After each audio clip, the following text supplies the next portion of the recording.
Merci, honorable assistance, cher André Hoffmann. Il y a 3 ans, je prenais la parole ici à Davos, à cette même tribune. C'était en janvier 2023, à un moment où le monde était secoué par des crises successives. La crise sanitaire, la guerre en Ukraine, le renchérissement des matières premières de l'énergie et la confiance sociale profondément ébranlée pour beaucoup de nos concitoyens. Depuis quelques années, les repères sur lesquels reposait l'ordre économique international ont volé en éclats. La guerre est revenue sur le continent européen. Les tensions géopolitiques s'installent. Le climat, l'eau, la santé et la confiance sociale sont devenus des variables macroéconomiques déterminantes. Dans un monde qui doute de lui-même, le Maroc n'a pas choisi de repli ni la résignation. Nous avons choisi de protéger, de réformer et de nous projeter. Protéger notre population par un État social assumé, réformer nos fondamentaux économiques pour retrouver la confiance et nous projeter comme un pays pivot d'investissement à la croisée de l'Europe, l'Afrique et l'Atlantique. Dans ce contexte, la question n'est plus simplement de savoir où se trouvent les meilleurs rendements, mais où se construisent les trajectoires les plus solides. Et c'est à cette question que le Maroc, sous la conduite de Sa Majesté le roi Mohammed VI, que Dieu l'assiste, apporte sa réponse. Une réponse ambitieuse, humble et inclusive. Mesdames et messieurs, pour nous, tout commence par un principe simple. On ne bâtit pas un destin géopolitique sur une société fragilisée. Nous avons fait le choix de protéger d'abord. Face à la flambée des prix des années post-Covid, l'État a érigé un véritable bouclier autour des ménages. Plus de 13 milliards de dollars ont été mobilisés entre 2021 et 2025 pour maintenir stables les prix de biens de première nécessité. Dans le même esprit, près de 1,7 milliard de dollars ont été consacrés pour préserver la famille de toute hausse de tarifs d'électricité et d'eau. Et c'est ainsi que, sans renoncer à la discipline budgétaire, nous avons ramené l'inflation de plus de 6% en 2023 à un niveau inférieur à 1% en 2024 et 2025, parmi les plus bas de la région. Dans le même temps, le taux de croissance est en passe d'atteindre 5% à fin 2025. Le déficit passera de 7,1% en 2020 à peu près 3,5% en 2025 et l'endettement passera de 71,4% en 2022 à 67,4% en 2025. Pourquoi ces indicateurs sont-ils importants ? L'augmentation de la croissance économique, la baisse de l'inflation, la réduction du déficit, de l'endettement. Ils sont importants car ils montrent la résilience et la solidité de l'économie marocaine, et seule une économie solide et résiliente est en mesure de financer et pérenniser le premier grand chantier de ce gouvernement, le chantier royal d'État social.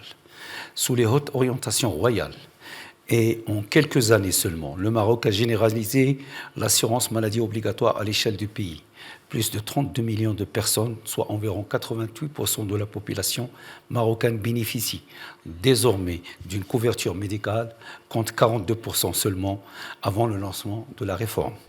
Dans le même mouvement, le chantier de l'aide sociale directe s'est inscrit au cœur du nouveau contrat entre l'État et les ménages les plus défavorisés.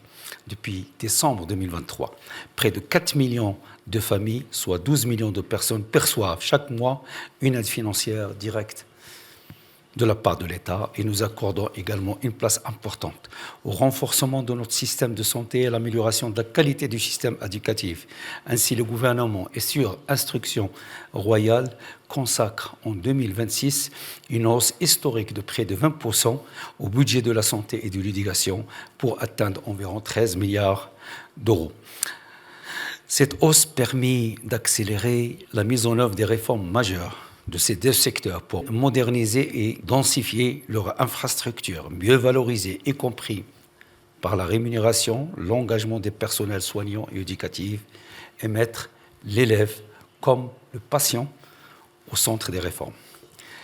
Mesdames et messieurs, protéger sans transformer ferait une promesse inachevée. Au moment où nous consolidons l'État social, nous avons engagé une réforme profonde de nos fondements économiques. Cette trajectoire est reconnue par nos partenaires internationaux.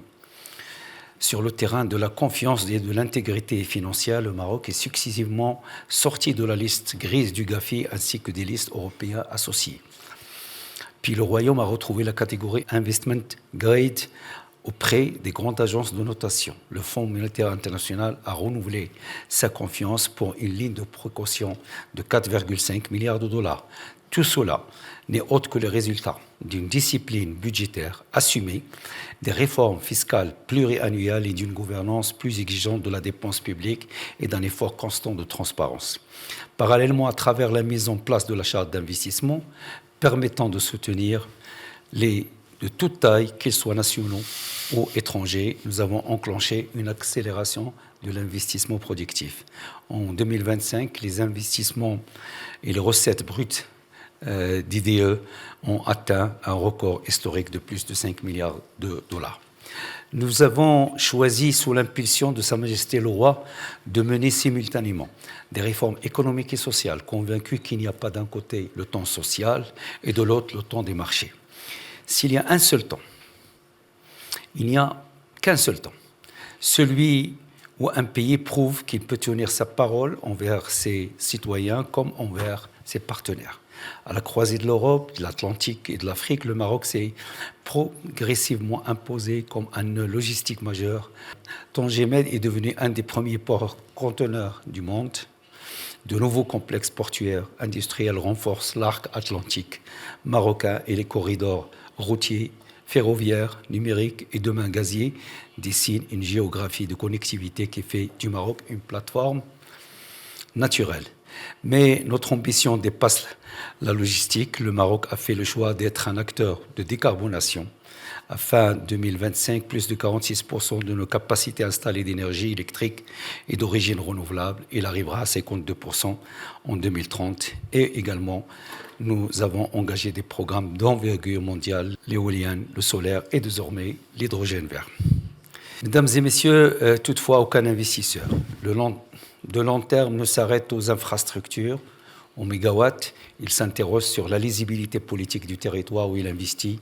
De ce point de vue, l'année 2025 restera pour le Maroc une année charnière grâce à l'action éclairée de Sa Majesté le Roi, l'adoption de la résolution 2797 du Conseil de sécurité des Nations Unies le 31 octobre 2025 envoie un signal sans ambiguïté à la communauté internationale. L'initiative marocaine d'autonomie pour les provinces du Sud est reconnue comme base de négociation à entamer dans le respect de la souveraineté et de l'intégrité territoriale du Royaume. À cette clarification politique s'ajoute un symbole à la fois sportif, économique et civilisationnel, l'organisation conjointe de la Coupe du Monde 2030 par le Maroc, l'Espagne et le Portugal. Pour la première fois dans l'histoire, la plus grande compétition sportive planétaire se tiendra de part et d'autre de la Méditerranée. Loin d'être une fin en soi, la Coupe du Monde est un jalon dans une stratégie de transformation. Derrière des stades, il y a des infrastructures de transport, des réseaux numériques, des investissements dans l'hôtellerie, la culture, le tourisme durable, la sécurité et la formation des jeunes. Je vous remercie.